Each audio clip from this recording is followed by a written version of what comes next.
Hello, everyone. This is my sportsmanship presentation for our week 6 class.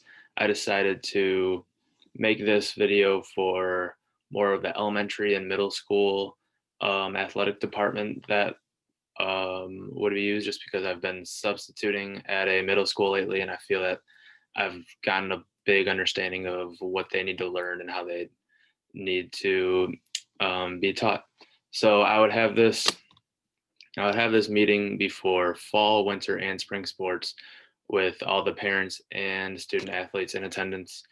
My two, I have both of my handouts. The first one is named Teaching Children Good Sportsmanship, and the other is Tips for Teaching Good Sportsmanship. And I would go over both of these, and I would simply say that parents and student athletes all have the same thing. They all love sports. They love to compete, and that's where a lot of great moments between parents and kids, no matter what the age, has come about. A few of the principles that I really would like to stress would be: if you lose, don't make up excuses. If you win, there's no reason to rub it in.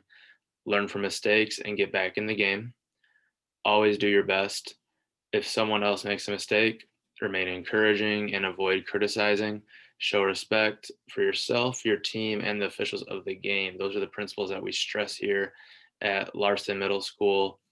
And not only is this important for our students to learn, but some of our parents struggle with this as well. If you go to any sort of high school, middle school, or elementary school game, you will see there are parents that are unfair to officials, that are unfair to coaches, that when really coaches, no matter what level, everyone wants to win. That's part of it. But at this age, we really want to stress participation, learning the values and the characteristics that you can learn in sports, and hope that that is what they can carry on in life, because the ultimate goal isn't to be professional athletes here at Larson Middle School. Now, um, our next handout we have are some tips for teaching good sportsmanship. I'll briefly go over this, but I'd love for you to read these later on. Good sportsmanship includes a lot of different things, and these will go along with our principles. You'll see these posted in our gym, at the admissions table, in our locker rooms. That way, we know what we're stressing all the time.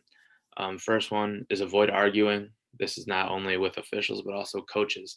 A lot of issues could come from players arguing with coaches, parents arguing with coaches. I'm a big supporter of the 24-hour rule. So after any game or practice, if there's an issue, whether it be with a student athlete, whether it be with a coach, I want you to take 24 hours to sleep on it, think about how you'd like to handle it. And even if you need to include me, the athletic director, I can also help you out. Next one, everyone should have a chance to play. Like I said, we're in middle school here at Larson Middle School. Everyone will have an opportunity to play. There will still be chances for the better players to be able to play a little bit longer, because that's part of the lesson of learning sportsmanship and the character side of any sport that we participate in.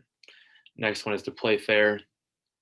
This is another important characteristic that all of our student athletes need to learn at a young age. Cheating or trying to attempt to go around the rules will not be allowed here, and there will be punishments if there are.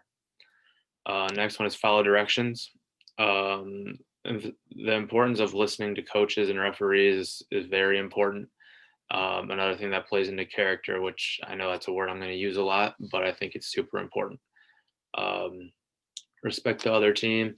That goes back to our principles on the other sheet. If you win, you don't rub it in. If you lose, you don't make excuses. It's very simple, and I think it's a great learning opportunity for any of our student athletes. Next one is to encourage teammates. Um, I'm not about having any student athletes put any other student athletes down. I could punish them and put them out for a quarter, possibly a game. That's not going to be okay here. We're not in the NBA, the NFL, or WNBA or anything like that. We're here to get better. We're here to have fun. We're here to grow as students and athletes. Next one, respect the decisions of referees and other officials.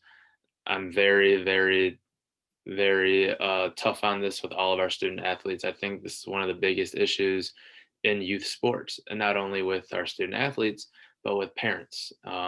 If you get ejected from a game, I have the rule where you will have to sit out. You will not be able to come to the next game, the next game that your student athlete will be playing in.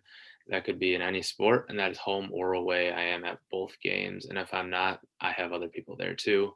So make sure that we are treating officials with respect. We already have a huge issue with having officials even at any games anywhere. Nobody wants to officiate a lot of times because of the parents and the players are always on them.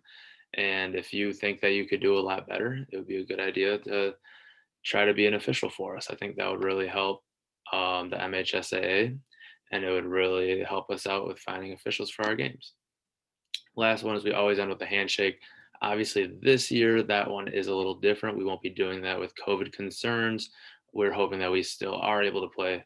But any other time, sportsmanship, no matter what happens before, during, or after the game, we always end with a handshake, high five, something to show respect to the other team. These are the two handouts that that I have posted not only in my office, not only in the locker rooms, but also in the gyms and the playing fields. We talk about these to our student athletes on a daily basis. I expect our coaches to do the same thing. And that's what I would like us to promote. If you have any issues with any of these or even have any questions, I'll be here after the meeting. You can always reach me on my email.